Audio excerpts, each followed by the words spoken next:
नमस्कार मित्रांनो, आज आपण इयत्ता 6वीच्या गणितातील first chapter basic concept in geometry हा लेसन पाहणार आहोत.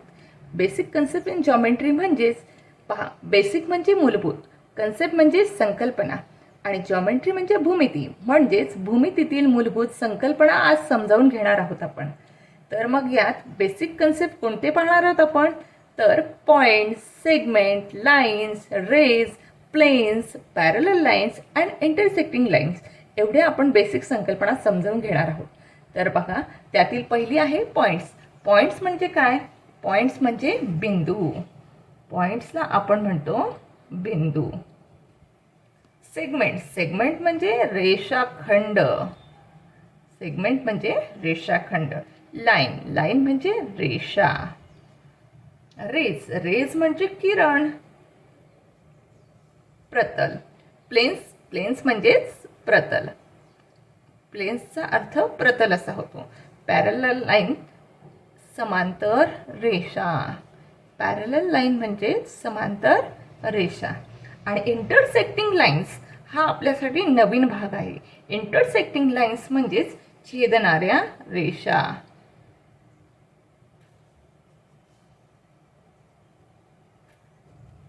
हे एवढ्या बेसिक संकल्पना आपल्याला आज समजावून घ्यायच्या आहे.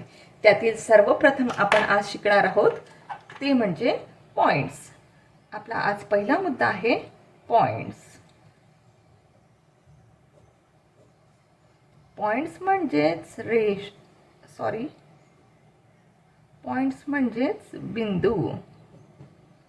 पहा, पॉइंट्स आपल्याला सगळ्यांनाच माहिती आहे पण त्याचं नाव पॉइंट्स हे आहे हे आपल्याला कदाचित माहीत नसतं. बघा, माझ्या हातात हा पेन आहे. पेन मी फक्त या पेजवर टेकवला तर ही थोडी अशी वर ओढली गेली, याला पॉइंट्स म्हणत नाही. हा जर मी फक्त टेकवल्यानंतर मला ही जी आकृती मिळाली, या आकृतीला आपण पॉइंट्स असं म्हणतो. हे बघा, मी फक्त पेन टेकवते. पेन टेकवल्यावर मला जे मिळालं, जी आकृती मला मिळाली तिला पॉइंट्स म्हणतात. समजा या रेषेला मी थोडं जरी वर टच केलं तरी याला पॉइंट्स म्हटलं जाणार नाही. हे धारदार माझ्या हातातलं जे टोक आहे, हे टोक मी जेव्हा या ठिकाणी टेकवते आणि ज्यावेळी आपल्याला ही आकृती मिळते याला पॉइंट्स म्हणतात. ही पेन्सिल आहे, हे पेन्सिल मी या ठिकाणी फक्त टेकवल्यानंतर मला जी आकृती मिळाली त्याला पॉइंट्स म्हटलं जातं. तर मित्रांनो, पॉइंट्स म्हणजे काय हे तुमच्या लक्षात आले? पॉइंट्स म्हणजे पेन किंवा पेन्सिल आपण फक्त पेजवर टेकवल्यानंतर आपल्याला जी आकृती मिळते तिला पॉइंट्स असे म्हटले जाते. तर चला मित्रांनो, पुढचा आपला बेसिक कन्सेप्ट आहे. आपली बेसिक कन्सेप्ट आहे लाईन. लाईन, लाईन म्हणजेच रेषा. लाईन म्हणजे रेषा. आता हे बघा, आता आपण नुकतंच पॉइंट्स शिकलो आहोत. हे पॉइंट्स अगदी जवळ सलग असं काढत गेल्यानंतर तुमच्या लक्षात येत असेल की आपल्याला एक लाईन मिळाली, एक सरळ रेषा आपल्याला मिळाली. या सरळ रेषेलाच लाईन म्हटले जाते. लाईन म्हणजेच बिंदूंचा संच. लाईन म्हणजे असंख्य अशा बिंदूंचा संच. थोडक्यात कोणत्याही दोन पॉइंट्सला जोडणाऱ्या रेषेला कोणत्याही दोन बिंदूंना जोडणाऱ्या रेषेला लाईन्स असं म्हटलं जातं. आता ह्या रेषेच्या दोन्ही टोकांना तुम्हाला बाण दाखवलेले दिसत असतील. हे बाण म्हणजे काय आहे? हे बाण म्हणजे ह्या रेषा दोघं साईडला, बाणाच्या दोन्ही दिशेला आपण अमर्याद अशी वाढवू शकतो. तुम्ही तिला कितीही लांब नेऊ शकता, तिला मर्यादा नसते. हाच अर्थ या बाणांचा आहे. रेषेच्या दोन्ही टोकांना बाण दाखवलेले असतात. यावरून आपण लक्षात ठेवायचं, ज्या लाईन्सच्या दोघं टोकांना बाण दाखवलेले आहे त्याला रेषा असं म्हणतात. बघा मित्रांनो, आता ही आहे रेषा. मी या ठिकाणी एक रेषा काढते आहे.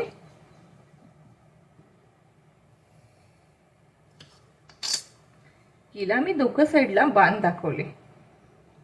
या ठिकाणी दोघं साईडला मी हिला बाण दाखवले, A, B. आलं लक्षात मित्रांनो? ही जी रेषा काढली आहे मी ह्या रेषेला नाव दिलं AB. चला तर मित्रांनो, आता पुढचा आपला बेसिक कन्सेप्ट आहे आपली लाईन सेगमेंट. आत्ताच आपण लाईन पाहिली, आता हा लाईन सेगमेंट काय आहे ते आज आपण पाहणार आहोत.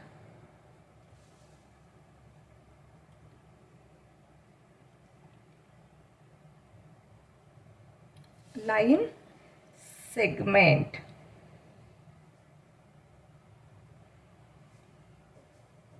लाईन सेगमेंट म्हणजेच रेषाखंड.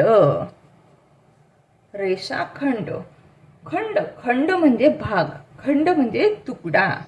रेषा तर आपल्याला माहित आहे, रेषा आपण आत्ताच शिकलो आहोत. रेषाचा जो भाग असतो, आता समजा मी या ठिकाणी तुम्हाला एक रेषा काढून दाखवते.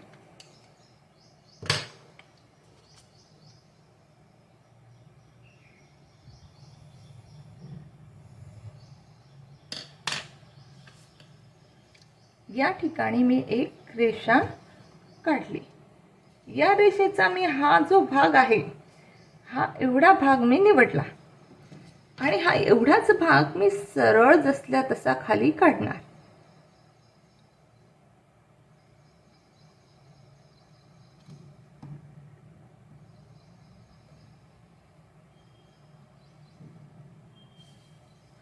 पहा मित्रांनो, वर जी रेषा दिलेली होती त्या रेषेतला मी हा भाग, एवढा भाग मी बाहेर काढला. हा जो भाग आहे, या भागाला रेषाखंड असे म्हटले जाते, कारण या रेषेतील तो एक खंड आहे आणि या खंडाला दोघं बाजूला पॉइंट दिलेले आहेत. या पॉइंट म्हणजेच, या बिंदू म्हणजेच या रेषेच्या मर्यादा आहेत.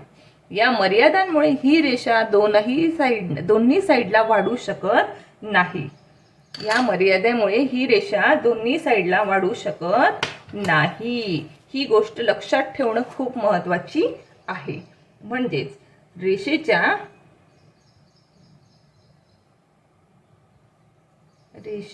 मर्यादित भागाला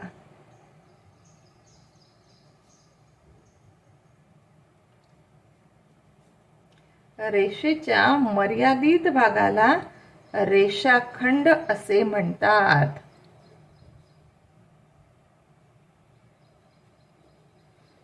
आलं मित्रांनो लक्षात? रेषेचा जो एक मर्यादित भाग असतो त्या भागाला रेषाखंड असे म्हटले जाते. रेषेच्या दोन्ही बाजूला बाण दाखवलेले असतात आणि रेषाखंडाच्या दोघं टोकांना बिंदू दाखवलेले असतात. हे जे दोघं बिंदू आहेत हे लाईन सेगमेंटच्या मर्यादा आहेत, यांच्या बाहेर ते जाऊ शकत नाही. आता आपल्या पुढची बेसिक कन्सेप्ट आहे, आपण पुढची बेसिक कन्सेप्ट पाहणार आहोत. पॉइंट्स पाहिली, लाईन आपण नक्कीच पाहिली, लाईन सेगमेंट पाहिली आहे. आता आपण पाहणार आहोत रेज.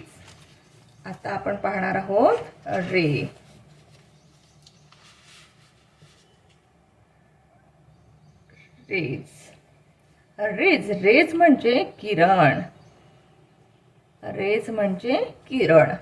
तुम्ही सर्वांनी सूर्याची किरणं पाहिली असतील. सूर्य आपण रोज पाहतो. सूर्याची किरण आपल्या पृथ्वीवर येत असतात. बघा, या पद्धतीने सूर्याची किरणं आपल्या पृथ्वीवर पडत असतात. आपण लहानपणापासून चित्रात असाच सूर्य काढतो. सगळ्यांनी असा सूर्य पाहिला आहे. हे बघा, सूर्याची जी ही किरणं आहेत, ही किरणं अशी पृथ्वीवर पडत असतात. म्हणजेच ज्या रेषेच्या एका बाजूला बिंदू असेल, पॉइंट असेल व एका बाजूला बाण दाखवलेला असेल, अशा रेषेला किरण असं म्हणतात. म्हणजेच रेज असं म्हटलं जातं. तर मित्रांनो, एक गोष्ट रेज मध्ये आपल्याला सगळ्यात महत्त्वाची लक्षात ठेवायची आहे. मी तुम्हाला या ठिकाणी एक आकृती काढून दाखवते. या आकृतीत OP, या आकृतीत या किरणला मी नाव दिले OP. पण याचं वाचन करताना मला रेज OP असंच करावं लागेल. कारण किरणची सुरुवात ही पॉइंट कडून बाणाकडे होत असते. तुमचं लक्षात येत आहे मित्रांनो, रेसची सुरुवात ओ पासून पी कडेच केली जाते, पी कडून ओ कडे येत नाही. पुढची आपली बेसिक कन्सेप्ट आहे प्लेन्स. प्लेन्स म्हणजेच प्रतल. प्लेन्स म्हणजे काय मित्रांनो? प्रतल. तुम्हाला हा भाग जरा वेगळा वाटत असेल. प्रतल म्हणजे काय? प्रतल म्हणजेच मित्रांनो एखाद्या गोष्टीचा सपाट पृष्ठभागाला प्रतल म्हणतात. आता या ठिकाणी तुम्हाला एक आकृती काढून दाखवणार आहे.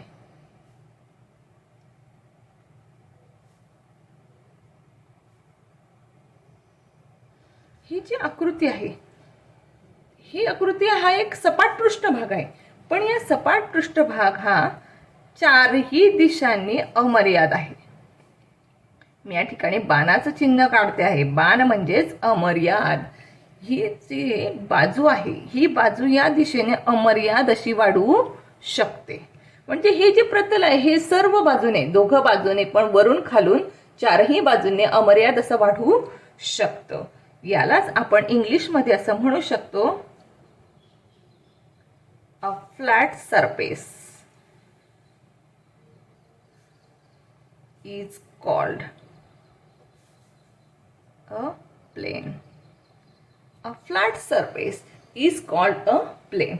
म्हणजेच सपाट पृष्ठभाग.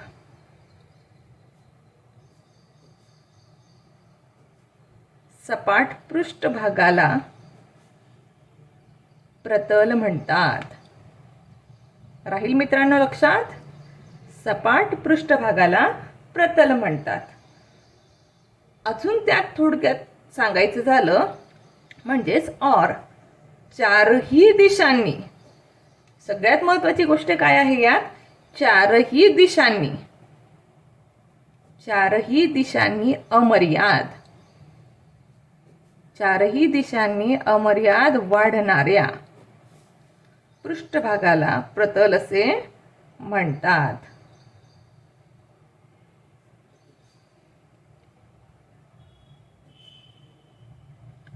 प्रतल असे म्हणतात.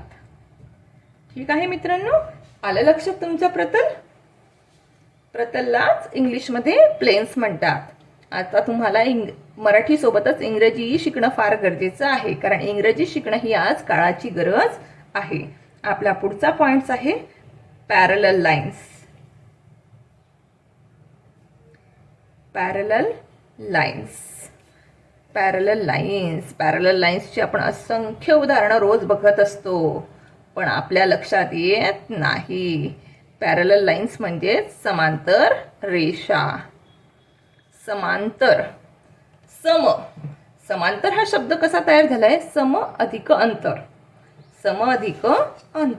बघा, मी या ठिकाणी तुम्हाला एक आकृती काढून दाखवते. तुमच्या लक्षात येईलच लवकर.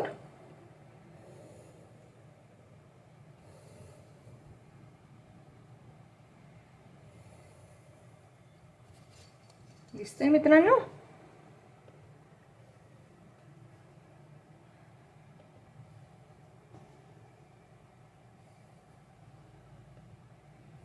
कसली आकृती आहे बरं ही? लॅडर. ही आपली सीडींची आकृती आहे, बरोबर? हे बघा, ह्या सीडींमध्ये ह्या ज्या लाईन्स आहेत, ह्या दोन लाईनींमधलं अंतर किंवा ह्या दोन लाईनींमधलं अंतर याचा जर आपण विचार केला तर ह्या दोघं सरळ मोठ्या लाईनी ह्या खाली लांबत गेलेल्या आहेत, मात्र त्या एकमेकांना छेदत नाही. तसंच लॅडरच्या ह्या आडव्या लाईनीही वाढत जातात. यांना आपण कितीही वाढवत नेलं तरी मात्र त्या आपापसामध्ये छेदत नाही. पॅरलल लाईन्स म्हणजे सम अंतर. ज्या दोन लाईन्स मधलं अंतर नेहमीच समान राहतो, ते कधीही कमी जास्त होत नाही, अशा दोन लाईन्सला आपण पॅरलल लाईन्स असे म्हणतो. आलं तुमच्या लक्षात? तुम्ही तुमच्या घराची खिडकी पाहिली असेल. खिडकी पाहिली आहे ना? ही बघा, हे आपण छोटीशी एक खिडकीची आकृती काढूया. साधारण आपल्या घराची खिडकी आपल्याला सगळ्यांना माहिती असते. खिडकीला आपले रॉड असतात टाकलेले लोखंडाचे, हो की नाही? ते लोखंडाचे रॉड पण असेच असतात, ते एकमेकांना टच होतात का, एकमेकांना छेदतात का, ते नाही, ते अगदी सरळ असतात, त्यांच्यातील अंतर सुद्धा नेहमी सारखंच असतं, म्हणून या लाईन्स सुद्धा समांतर आहेत. अजून तुम्हाला सांगायचं म्हटलं तर आपली नोटबुक पाहिली आहे तुम्ही. या ठिकाणी ही बघा, ही माझ्याकडे एक नोटबुक आहे. ही नोटबुक, ह्या नोटबुकला हे जे दोन टोकं आहेत नोटबुकची ही दोन टोकं जी असतात, नोटबुकची टोकं सुद्धा एकमेकांना छेदत नाही. ही स्केल आहे माझ्या हातात, ह्या स्केलचे हे दोन टोकं लांबत जातील, मोठी स्केल बनू शकते, पण ते एकमेकांना ती टोकं छेदत नाही. आपल्या घराच्या भिंतीची वरची रेषा आणि खालची रेषा ह्या कधीही एकमेकांना भिडत नाही, त्याही समांतर रेषेचं उदाहरण आहेत. आपल्या घराचा दरवाजाच्या दोघं साईड त्या कधीही एकमेकांना जोडत नाहीत, त्याही समांतर रेषेचं उदाहरण आहेत, म्हणजेच पॅरलल लाईन्सचं उदाहरण आहे. आपल्या वर्गामध्ये फळा असतो, आपण रोज फळा पाहतो, फळ्याची वरची लाईन आणि खालची लाईन कधीही एकमेकांना जोडत नाही, ती सुद्धा एक पॅरलल लाईन्सचं उदाहरण आहे. पॅरलल लाईन्स आता तुमच्या लक्षात आलं असेल की पॅरलल लाईन्स कोणाला म्हणतात. पण लाईन, आता या ठिकाणी मी तुम्हाला साधं आणि सरळ दोन लाईन्स काढून दाखवते. बघा, ओके, बघा, लाईन म्हटलं आहे म्हणून बाण देणं आपल्याला भागच आहे. आता या ठिकाणी मी केलंय, ह्या लाईन्सला मी एकच नाव देते, लाईन ए आणि लाईन बी. ओके, आता पहा, या ठिकाणी लाईन ए पॅरलल लाईन बी, म्हणजेच रेषा ए समांतर रेषा बी. यालाच आपण काय म्हणू, रेषा ए ला रेषा बी ही समांतर आहे. पण हे आपण बोलतो, पण आपल्याला जर हे लिहायचं असेल तर लिहिताना वेगळं लिहावं लागतं, समांतर हा शब्द लिहिला जात नाही. तर पहा, लाईन ए पॅरलल, ह्या ज्या दोन सरळ उभ्या लाईन्स आहेत, हे पॅरललचं साईन आहे. तर लाईन ए पॅरलल लाईन बी, म्हणजेच रेषा ए समांतर रेषा बी. आलं मित्रांनो लक्षात. या ठिकाणी लिहिताना समांतर म्हणजेच पॅरलल साठी हे साईन वापरले जाते. तर चला, आता पुढचा मुद्दा आपला आहे, पुढचा आपला बेसिक पॉइंट्स आहे इंटरसेक्टिंग लाईन्स. पुढचा आपला बेसिक पॉइंट आहे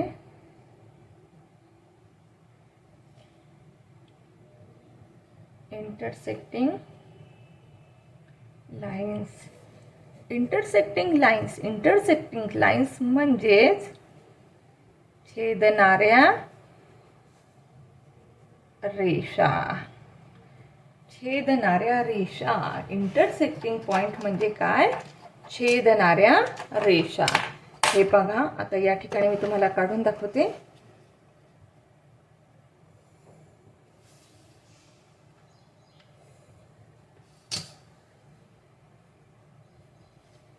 या ठिकाणी मी या दोन लाईन्स काढल्या आहेत, त्या एकमेकांना क्रॉसमध्ये जोडत आहेत. ही लाईन ए आणि लाईन बी, ह्या दोघी लाईन एकमेकांना छेदत आहेत, आणि हा जो त्यांचा पॉइंट आहे याला छेदन बिंदू म्हणतात, त्याला मी नाव दिलं आहे पी. ह्या ज्या लाईन एकमेकांमधून जात आहेत यालाच रेषा छेदणी असं म्हणतात. येतंय तुमच्या लक्षात इंटरसेक्टिंग लाईन्स म्हणजे काय. इंटरसेक्टिंग लाईन्स म्हणजे दोन रेषा एकमेकांना जेव्हा एकाच पॉइंटमध्ये छेदतात तेव्हा त्यांना इंटरसेक्टिंग लाईन्स असे म्हणतात, आणि या पॉइंटला इंटरसेक्ट पॉइंट म्हटलं जातं. आता माझ्याकडे थोडं लक्ष द्यायचं तुम्ही. या ठिकाणी बघा, मी काही आकृत्या काढते, त्या आकृत्यांचं तुम्ही निरीक्षण करायचंय आणि मग माझ्या काही प्रश्नांची उत्तरं द्यायची आहे. जरा नीट निरीक्षण करा, मला तुम्हाला प्रश्न विचारायचे याच्यावर. प्रश्नांची उत्तरं नीट जमली पाहिजे. आता ज्याला समजलं असेल त्याला सांगता येईल. बघा हा, आता जरा ओके.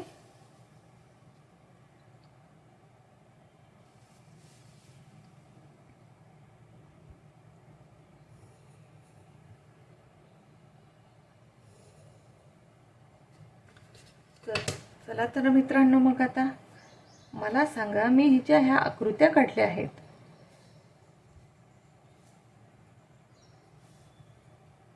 सर्वांना आकृत्या व्यवस्थित दिसत आहेत? ओके. तर बघा, या ठिकाणी ही जी पहिली आकृती मी काढलेली आहे, ओके, ह्या पहिल्या आकृतीला काय नाव देता येईल बरं? आपण आता जे शिकलो, पॅरलल लाईन आणि इंटरसेक्टिंग लाईन, या दोघांमधून या लाईनला आपल्याला नाव देता येईल. सांगा बरं पटकन. याला आपल्याला म्हणता येईल पॅरलल लाईन, कारण या दोघं लाईन एकमेकांना अगदी सर्व ठिकाणी अंतर त्यांचं सारखं आहे. त्या एकमेकांना छेदू शकत नाही. त्या कितीही वाढवल्या आपण तरी त्या एकमेकांना छेदू शकणार नाही. आता ह्या लाईनमध्ये थोडा डाऊट वाटतोय, हिच्यातही डाऊट वाटतोय. ही तर समांतर दिसते. आपल्याला पाहिल्या लक्षात येतं की ह्या दोन लाईन अगदी स्ट्रेट आहे, म्हणजेच ही लाईन आपल्या पॅरलल लाईन्स आहेत. मात्र आता ह्या लाईनमध्ये आपल्याला थोडी शंका वाटते. आपण कन्फ्यूज आहोत, ही नेमकी पॅरलल म्हणावी की काय? मग आपण एक काम करायचं, बघा ही जी दोन टोकं आहेत यांचं जरा वाढवायची. ही टोकं बघा, दिसते मी वाढवली ती. त्याचप्रमाणे मी ही पण रेषा वाढवणार. हे बघा, मी वाढवते रेषा. पुढे ही रेषा इकडे. आता ही रेषा मी इथून सरळ वाढवून नेली.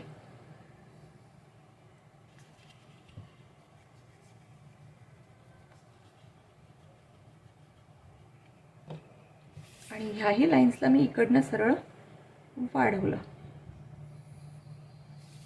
आणि हिलाही मग परत वाढवली थोडी.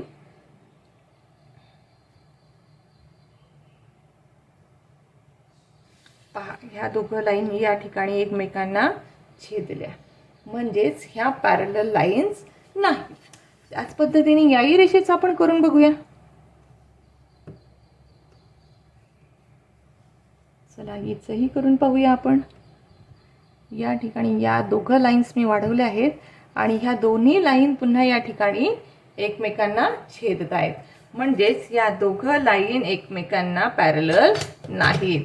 म्हणून त्या लाईन्सला आपल्याला नाव देता येईल इंटरसेक्टिंग लाईन्स.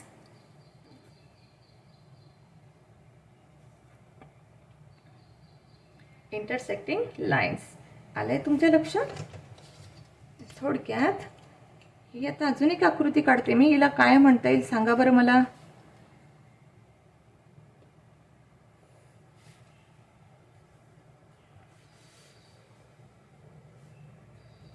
या आकृतीला आपल्याला काय म्हणता येईल? ही आकृती आपल्याला स्पष्ट दिसते की ही या ठिकाणी छेदते आहे, म्हणून हिलाही आपण इंटरसेक्टिंग लाईन असं म्हणूया. चला तर मित्रांनो, तुम्हाला सगळ्यांना आता इंटरसेक्टिंग लाईन्स म्हणजे काय हेही समजलेलं आहे. आता आपल्या पुढचे बेसिक कन्सेप्ट आपल्याला बघायचं आहे, concurrent lines and point of concurrence. Concurrent lines and point of concurrent lines म्हणजे एक संपाती रेषा आणि संपात बिंदू. आता एक संपाती रेषा म्हणजे काय आणि संपात बिंदू म्हणजे काय, या दोन गोष्टी आपल्याला या ठिकाणी समजून घेतल्या पाहिजे. आता concurrent line, when two or more lines pass through the same point, they are called concurrent lines.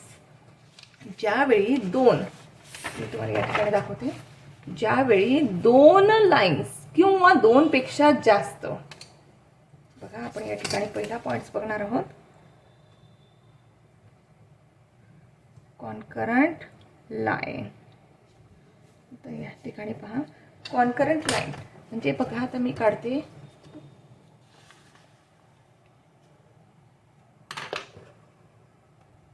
ही एक रेषा घेतली,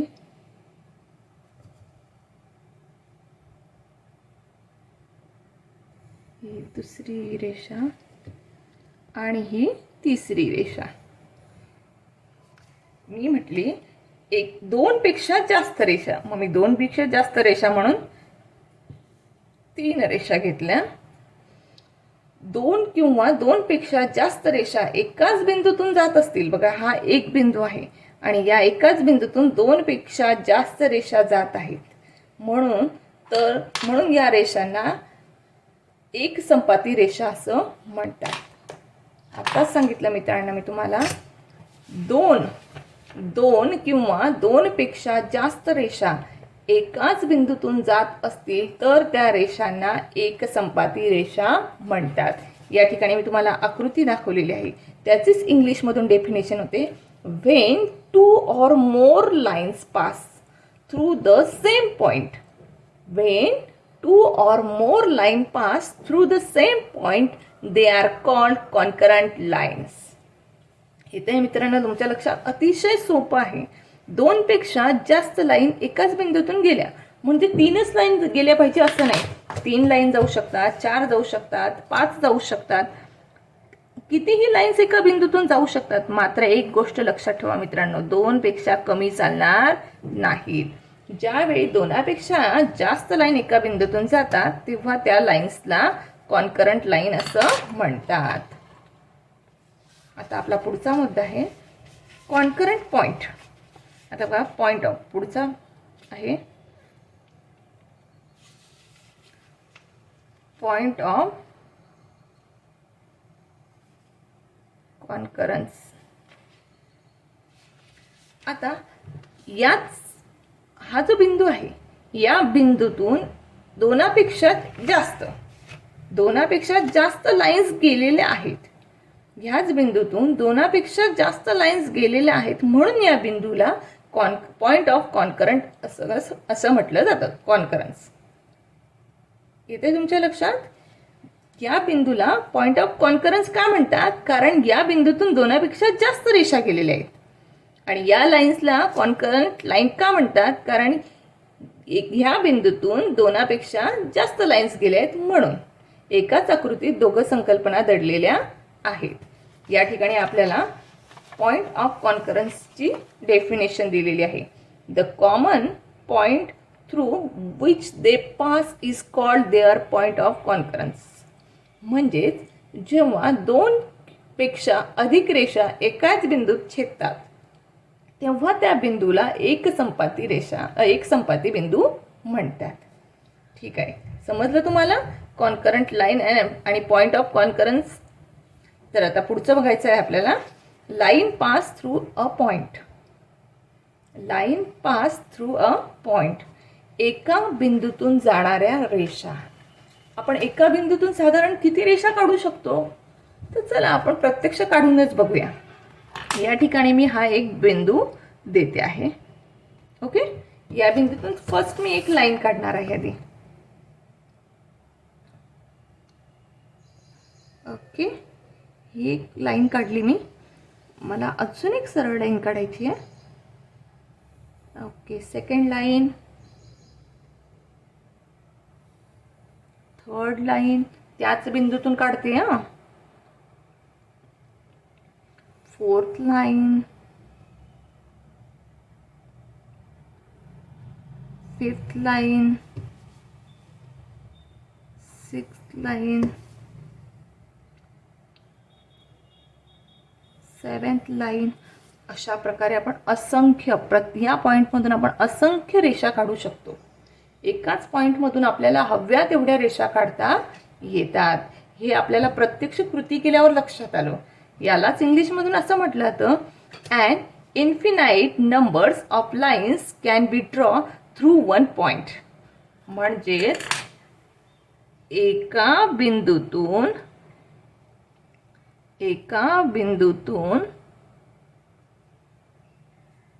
असंख्य रेषा काढता येतात. समजलं मित्रांनो? आपल्याला जर कोणी विचारलं एका पॉइंटमधून आपल्याला किती रेषा काढता येतात, तर आता आपल्याला चटकन उत्तर देता आलं पाहिजे की एका लाईन्समधून आपण असंख्य रेषा काढू शकतो. जेव्हा मी यांना बाण देईल तेव्हाच त्यांना रेषा म्हटलं जाईल, म्हणून बाण द्यायला विसरायचं नाही. चला, तर लक्षात आलं तुमच्या की एका पॉइंटमधून किती रेषा काढता येतात? असंख्य. आपल्याला पुढचा पॉइंट्स बघायचा आहे, कॉलिनर पॉइंट्स.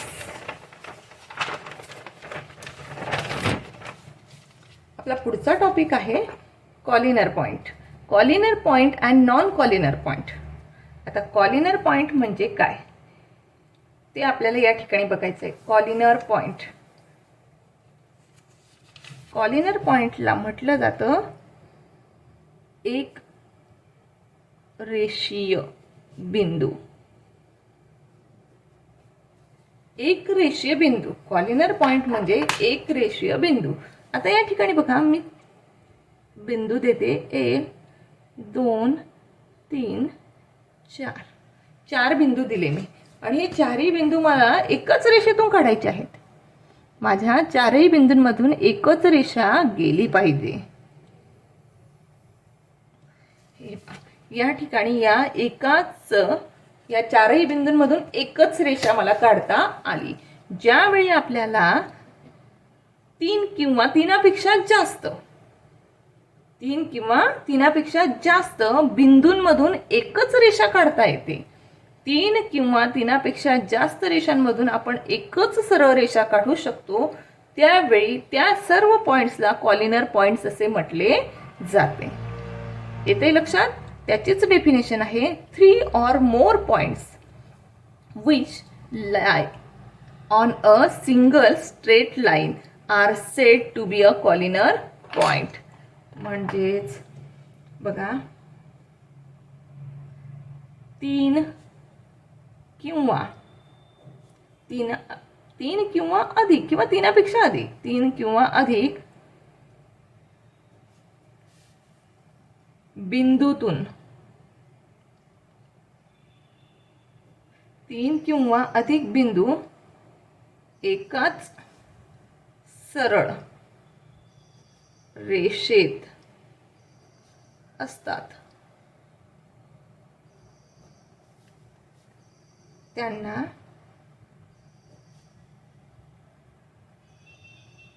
एक रेषीय बिंदू असे म्हणतात.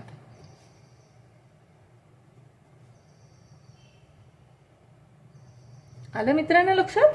कॉलिनर पॉइंट म्हणजे एक रेषीय बिंदू. या नावातूनच आपल्या लगेच लक्षात राहतं एक रेषीय, एकाच रेषेत येणारी, मात्र 3 किंवा 3पेक्षा अधिक बिंदू असतील तरच. आता पुढचा आहे non collinear point. Non collinear point म्हणजेच नैक रेषीय बिंदू. म्हणजेच नैक रेषीय बिंदू. आता यामध्ये बघा, मी एक आकृती दाखवतो. हे बिंदू आहेत, 3 बिंदू काढले मी या ठिकाणी मी हे 3 बिंदू काढले. हे 3 बिंदूतून आपल्याला एकच रेषा काढता येते का? नाही. या 3 बिंदूंमधून आपण एकच सरळ रेषा काढू शकत नाही. ज्यावेळी आपल्याला दिलेल्या 3 बिंदू किंवा अधिक बिंदू, 3पेक्षा अधिक बिंदूंमधून आपण एकच सरळ रेषा काढू शकत नाही, त्यावेळी त्या बिंदूंना नॉन कॉलिनर पॉइंट्स असे म्हणतात. त्याची डेफिनेशन आहे points which do not lie on the same line are called non collinear point. यालाच आपण मराठीतून म्हणतो जे बिंदू एका सरळ रेषेत नसतात त्यांना नैक रेषीय. म्हणजे बघा, न म्हणजे नो आणि एक रेषा लाईन.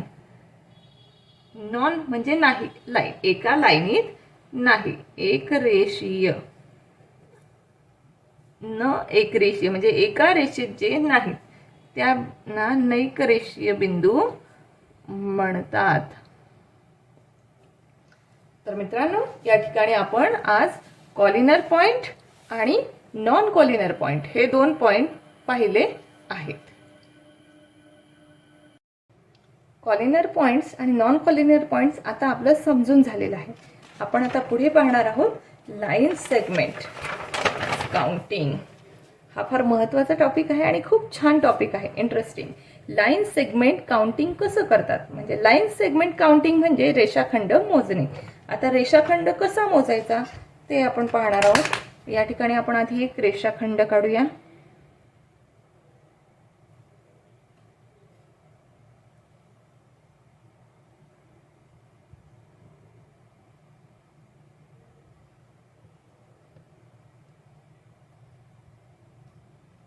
बघा मित्रांनो,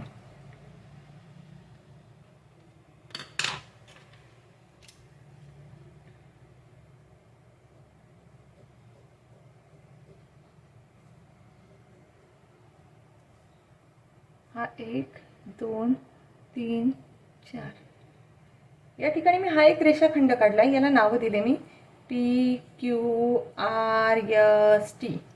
ओके.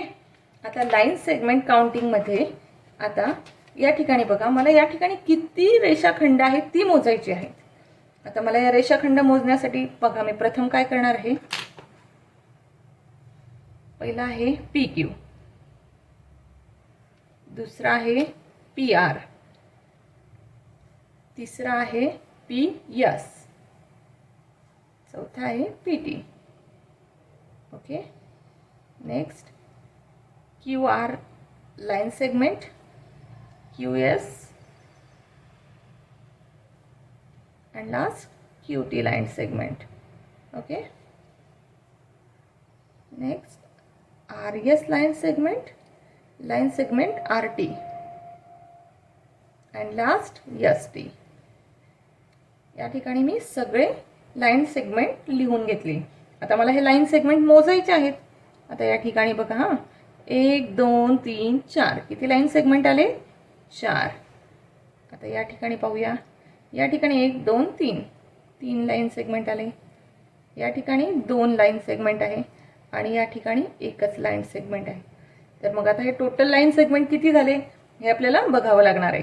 तर मग बघा, 4 अधिक 3 अधिक 2 अधिक 1, 4 + 3 + 2 + 1 is equal to 4 + 3, 3 + 2, 3 + 2 5 and 4 + 1 5, 5 5 10. या ठिकाणी टोटल लाइन सेगमेंट आहे 10. इथे मित्रांनो किती छान पद्धत आहे मोजायची. अजून एक मी तुम्हाला दुसरी पद्धत सांगणार आहे. या ठिकाणी बघा, मी या ठिकाणी नंबर देणार आहे. P ते Q हा जो एक लाइन सेगमेंट आहे याला म्हणेल मी 1, Q ते R जो आहे त्याला म्हणणार आहे मी 2, R ते S हा जो लाइन सेगमेंट आहे याला नाव देणार 3 आणि S to T जो आहे याला नाव देणार आहे मी 4. मग या ठिकाणी बघा, यांची बेरीज करून टाकायची. दिसतंय 1 आणि 2 3, 3 आणि 3 6, 6 आणि 4 10 झाले. टोटल लाइन सेगमेंट 10 आहे की नाही. चला आपण अजून एक लाइन सेगमेंट बघूया, त्याची काउंटिंग करणार आहोत आपण. अजून एक लाइन सेगमेंट घेऊ. पहा, आपण जरा मोठा घेऊया. ओके. ठीक आहे. 1 2 3 4,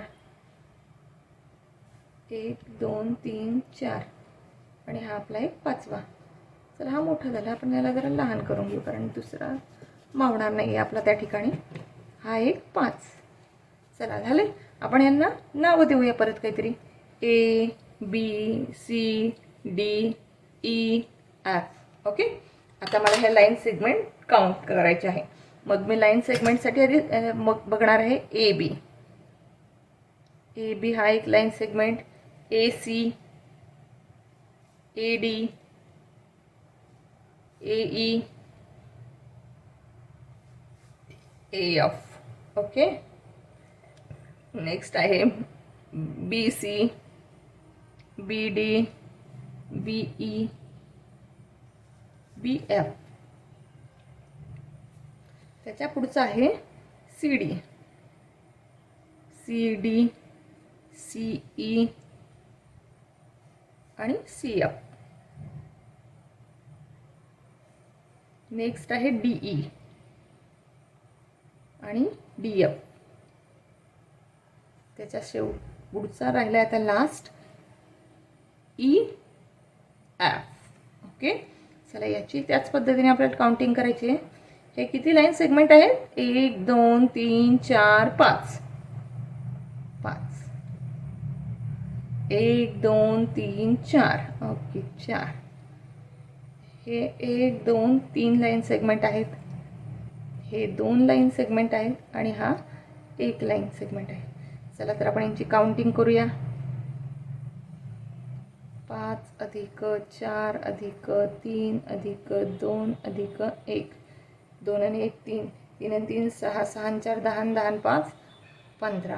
या ठिकाणी टोटल 15 लाईन सेगमेंट आहेत. किती छान मेथड आहे मित्रांनो लाईन सेगमेंट मोजण्याची. यात आपला एकही लाईन सेगमेंट राहत नाही आणि आपल्या हातून चूक घडत नाही. चला तर मित्रांनो, आता आपण पुढचा टॉपिक बघणार आहोत आपला प्रॅक्टिस सेट. आता आपण वळणार आहोत आपल्या प्रॅक्टिस सेटकडे. तुम्हाला या लेसनमधले सगळे बेसिक कन्सेप्ट मी क्लिअर केलेले आहेत. आता आपल्याला बघायचं आहे प्रॅक्टिस सेट. आपल्याला बेसिक कन्सेप्ट समजले असल्यामुळे आपल्याला प्रॅक्टिस सेट सोडवायला मुळीच जड जाणार नाही. चला तर मित्रांनो, सुरुवात करूया आपण आपल्या प्रॅक्टिस सेट सोडवायला. चला तर मित्रांनो, प्रॅक्टिस सेट फर्स्ट. त्यातला आपण पहिला प्रश्न पाहणार आहोत. Question first, look at the figure along side and name the following. या ठिकाणी आपल्याला ही फिगर दिलेली आहे आणि या फिगरमध्ये आपल्याला विचारलेले आहे कॉलिनर पॉइंट. आपल्याला या ठिकाणी पहिला प्रश्न विचारलेला आहे क्वेश्चन फर्स्ट यातला कॉलिनियर पॉइंट.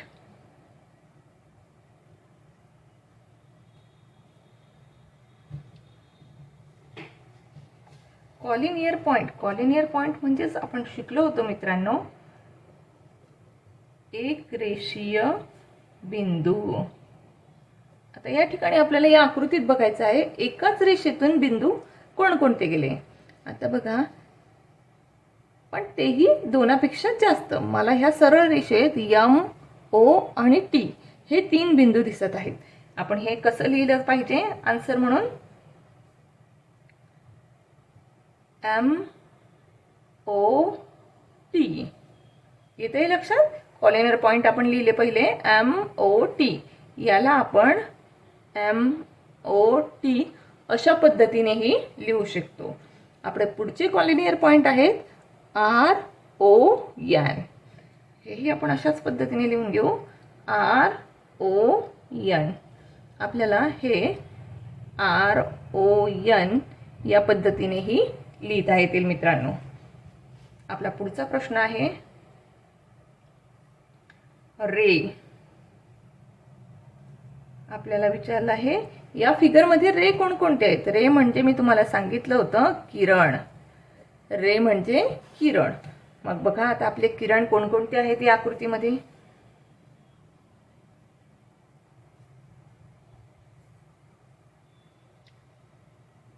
या ठिकाणी रे आहेत आपले, पहा ओ पी. या ठिकाणी आहे ओ पी. रे रे ओ पी. रे ओ पी. रे ओ एन. रे ओ टी. रे ओ एस. रे ओ एस. रे ओ आर. रे ओ आर. आणि लास्ट रे आहे रे ओ एम. ठीक आहे मित्रांनो, आलं लक्षात तुमचं रे. रेची सुरुवात नेहमी पॉइंट कडून बाणाकडे करायची असते. क्वेश्चन थर्ड आपला आहे line segment. Line segment. Line segment म्हणजेच रेषाखंड. आता या ठिकाणी या आकृतीत आपल्याला रेषाखंड शोधायचे आहेत. रेषाखंड म्हणजे दोन घई बाजूला पॉइंट असलेले. बघा आता हा पॉइंट आहे आणि हा पॉइंट आहे. बरोबर दिसतंय तुम्हाला? मग या ठिकाणी बघा आपण लिहूया. त्याला आपण सेगमेंट म्हणू शकतो किंवा सेग असंही आपण लिहू शकतो. आपण सेग लिहूया. Seg O M. Seg O M. Seg R O. Seg R O. Seg O S. O S. Seg O T.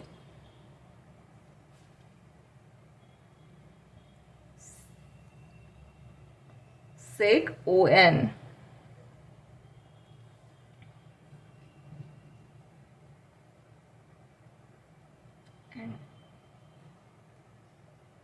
सेक OP, सेक OP. आणि या ठिकाणी बघा सेक MT हा एक मोठा सेगमेंट पण आपल्याला दिसत आहे, MT. And sec RN. अशा पद्धतीने आपण या फिगरमधले सर्व सेगमेंट लिहिलेले आहेत. आपल्याला 4th नंबरला विचारलेला आहे लाईन्स. लाईन्स म्हणजेच रेषा. आता या आकृतीत रेषा आहे, कोणत्या आहेत ते आपल्याला शोधायचे आहेत. रेषा म्हणजे काय, ज्याच्या दोघं बाजूला पॉइंट दाखवलेला असतो. आता बघा लाईन आहे, लाईन RN, लाईन RN. या लाईनचा आपण RN किंवा और लाईन NR असंही लिहू शकतो किंवा वाचू शकतो. लाईनला आपण RN किंवा NR दोघं बाजूंकडून वाचू शकतो किंवा लिहू शकतो. नेक्स्ट लाईन आहे लाईन MT, MT और लाईन TM. तिला MT म्हणा किंवा TM म्हणा, TM. Next question.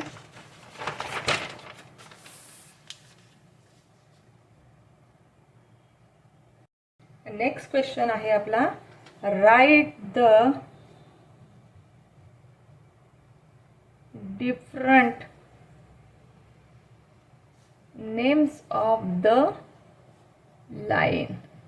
Write the different name of the line.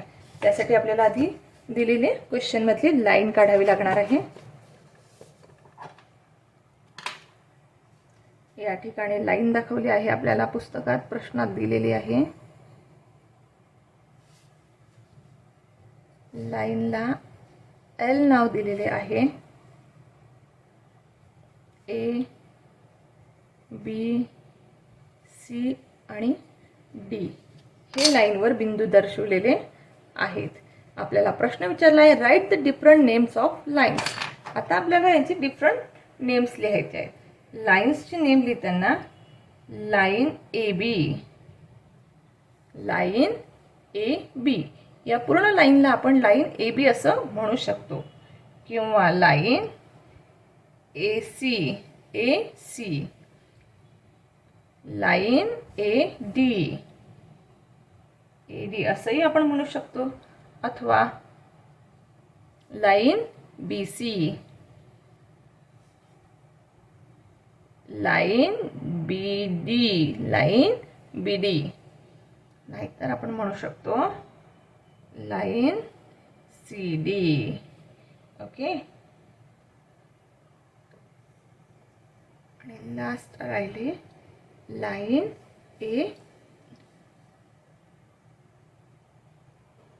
ABAC, ABAC. Okay. Line L असंही आपण या रेषेला म्हणू शकतो. आलं मित्रांनो तुमच्या लक्षात? Line AB, line AC, line AD किंवा लाईन BC, लाईन BD, नाहीतर लाईन CD किंवा हे जे सिंगल नाव दिलेलं आहे या लाईनला लाईन L असंही आपण याला म्हणू शकतो. अशा पद्धतीने आपण लाईन्सची वेगवेगळी नावं कशी असतात ती पाहिलेली आहेत. आता आपला नेक्स्ट क्वेश्चन दिलेला आहे. या ठिकाणी आपला हा नेक्स्ट क्वेश्चन आहे. नेक्स्ट क्वेश्चन मध्ये match the following. Match the following मध्ये ग्रुप ए मध्ये फिगर्स दिलेले आहेत आणि ग्रुप बी मध्ये आपल्याला त्याची नावं लिहायची आहेत. तर आता ग्रुप ए मध्ये फिगर्स बघूया.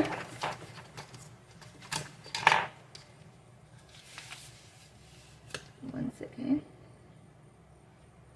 या ठिकाणी पहिल्याला आपल्याला दिलेली आहे ही फिगर.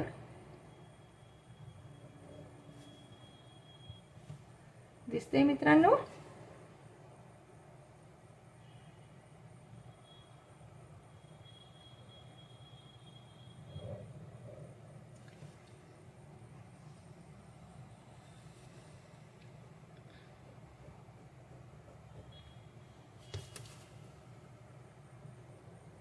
या ठिकाणी आपल्याला ह्या फिगर्स दाखवलेले आहेत. आपल्याला या फिगर्सची पेअर्स लावायचे आहेत. या पेअर्सच्या लावण्यासाठी अपोजिट साईडला आपल्याला त्याची नावं विचारलेली आहेत. आपण या सर्व आकृत्या शिकलेलो आहोत. आपल्याला यांची सर्वांची नावंही छानपैकी माहीत आहे. आपण ग्रुप बी मध्ये डायरेक्ट याची नावंच लिहूया. याच्या दोघं टोकाला बाण दर्शवलेले आहेत. या बाण दर्शवलेल्या आकृतीला आपण काय म्हणत असतो मित्रांनो? याच्यात सी मध्ये दाखवलेलं आहे लाईन. काय म्हणत असतो मित्रांनो? लाईन. या सेकंड क्वेश्चन मध्ये दोघं ठिकाणी पॉइंट्स दाखवलेले आहे, म्हणजे हिला मर्यादा आहेत. या अशा मर्यादित रेषेला म्हणतात रेषाखंड, म्हणजेच त्याला म्हटलं जातं लाईन सेगमेंट. हे डी या नंबरवर दिलेलं आहे, लाईन सेगमेंट. हा जो असा सपाट असा पृष्ठभाग आहे याला आपण काय म्हणत होतो? प्रतल. प्रतललाच इंग्लिशमध्ये आपण काय म्हणतो? प्लेन.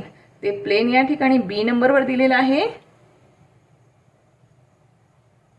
प्लेन. आणि हे पहा, या ठिकाणी एका बाजूला पॉइंट आहे ना, एका बाजूला ॲरो दाखवलेला आहे. या आकृतीला काय म्हणतो आपण? रे. हे फर्स्ट ऑप्शन दिलेलं आहे आपल्याला, रे. लक्षात आलं मित्रांनो? ह्या सर्व आकृत्या आपण लक्षात ठेवणं गरजेचं आहे. आपला नेक्स्ट क्वेश्चन आहे,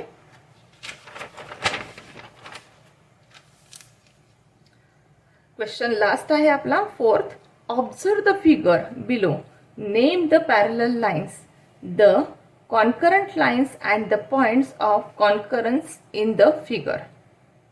आपल्याला या आकृतीचं निरीक्षण करायचं आहे आणि नेम द पॅरलल लाईन्स. याच्यातला पॅरलल लाईन्स कोणते आहेत ते लिहायचे, कॉन्करंट पॉइंट कोणते आहेत ते लिहायचे आणि पॉइंट्स ऑफ कॉन्करन्स लिहायचे आहेत. तर आपण सर्वप्रथम पॅरलल लाईन्स पाहणार आहोत. आता पहा, या ठिकाणी तुम्हाला सर्वांना आकृती दिसत आहे. या आकृतीमध्ये मला हा जो ही जी बी लाईन्स दिसते आहे, या बी लाईन्सला सरळच इकडे यम लाईन मला सरळ गेली. ह्या बी लाईन सारखीच यम लाईन पण सरळ आहे आणि ह्या यम लाईन सारखीच क्यू लाईन पण मला सरळ दिसते. म्हणजेच ह्या दोघांमधलं अंतर असं सारखं आहे, कमी जास्त नाही.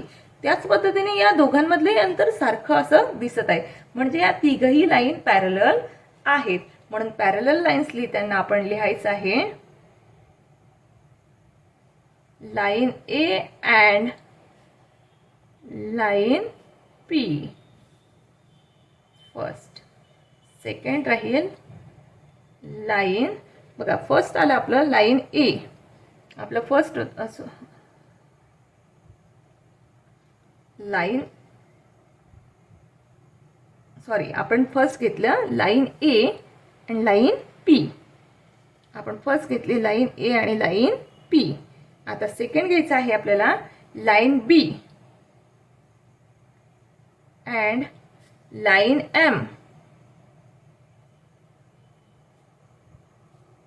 And line Q.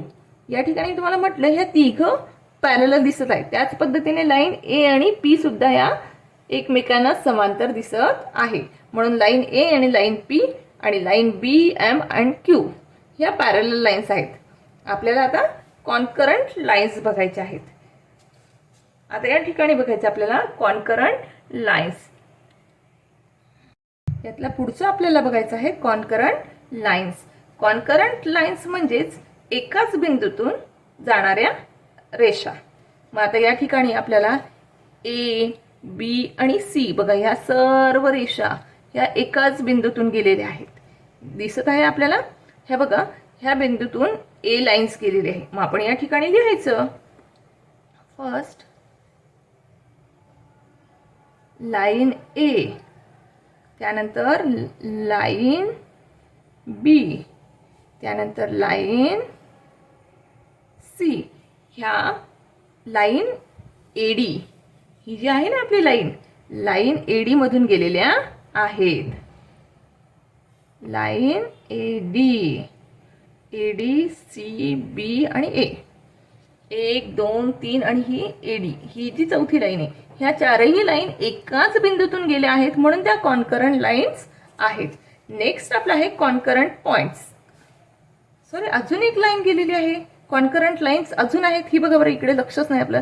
ही आहे P, Q आणि ही AD. ह्या दोनापेक्षा जास्त रेषा एकाच बिंदूतून गेल्या आहेत म्हणून या तिघे लाईन सुद्धा कॉन्करंट आहेत. म्हणून मग या ठिकाणी आपण लिहिणार आहोत line P, line Q and line AD. या तिघही कॉन्करंट लाईन्स आहेत. आता नेक्स्ट आहे पॉइंट्स ऑफ कॉन्करन्स. आता ABC आणि AD हे कोणत्या बिंदूतून गेलेले आहेत? या ठिकाणी दिसत आहे A बिंदू, या ठिकाणी दिसत आहे A, म्हणजे हा आपला पहिला पॉइंट झाला कॉन्करंट. पॉइंट्स A हा आपला एक कॉन्करंट आहे. अँड नेक्स्ट बघा P, Q आणि AD हे तिघही या पॉईंटमधून जात आहेत आणि या पॉईंट्सला नाव दिलेलं आहे D, म्हणजे हा एक आपला झाला कॉन्करंट पॉइंट्स. Point D. या ठिकाणी पॉइंट A आणि पॉइंट D, पॉइंट A आणि पॉइंट D हे दोनही कॉन्करंट पॉइंट्स आहेत. तर या ठिकाणी मित्रांनो आपला पहिला प्रॅक्टिस सेट कंप्लीट झालेला आहे. तुम्हाला आज मी देणार आहे घरचा होमवर्क. हा होमवर्क तुम्हाला करून यायचा आहे. तर या ठिकाणी लक्ष द्या मित्रांनो. या होमवर्कमध्ये मी पहिला प्रश्न दिला आहे, draw figure of points, lines and line segment. तुम्हाला फिगर काढायचे आहेत, पॉइंट्सची काढायची आहे, लाईन्सची काढायची आहे आणि लाईन सेगमेंटची सुद्धा फिगर काढायची आहे. त्यानंतर तुमचा सेकंड क्वेश्चन आहे, draw a parallel line and intersecting lines. तुम्हाला पॅरलल लाईन्स ड्रॉ करायचे आहे आणि इंटरसेक्टिंग लाईन्स ड्रॉ करायचे आहेत आणि त्यांना नावही द्यायचे आहेत. Next question, draw a 3 concurrent lines. तुम्हाला 3 कॉन्करंट लाईन्स काढायचे आहेत. Next question, draw a collinear points and non collinear points. तुम्हाला कॉलिनर पॉइंट्स आणि नॉन कॉलिनर पॉइंट्सच्या फिगर काढायची आहे. आणि लास्ट क्वेश्चन आहे, हाऊ मेनी सेगमेंट्स. ही जी मी इथं फिगर दिलेली आहे, ह्या फिगरमध्ये किती सेगमेंट्स आहेत ते तुम्हाला काउंट करायचे आहेत. मी ऑलरेडी तुम्हाला 2 ते 3 फिगर्सचे सेगमेंट काउंट करून दाखवलेले आहेत. तर चला मित्रांनो, ह्या धड्याचा खूप छान असा अभ्यास करा.